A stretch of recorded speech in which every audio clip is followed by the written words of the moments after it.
ஒரு பொண்ணு ஒண்ணு நான் பார்த்தேன், சென்டிமீட்டர் சிரிக்க சொல்லி கேட்டேன்.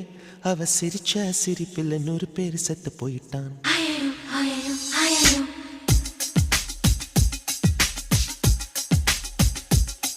ஒரு பொண்ணு ஒண்ணு நான் பார்த்தேன், சென்டிமீட்டர் சிரிக்க சொல்லி கேட்டேன். அவ சிரிச்ச சிரிப்பில் 100 பேர் செத்து போயிட்டான். பாப்பு பாப்பு பாப்பு பாப்பு. ஒரு ஆணு ஒண்ணு நான் பார்த்தேன், கண்ணை திறந்து பார்க்க சொல்லி கேட்டேன். அவன் பார்த்த பார்வையில பச்சை தண்ணி பத்தி கிரிச்சேன். பாப்பு பாப்பு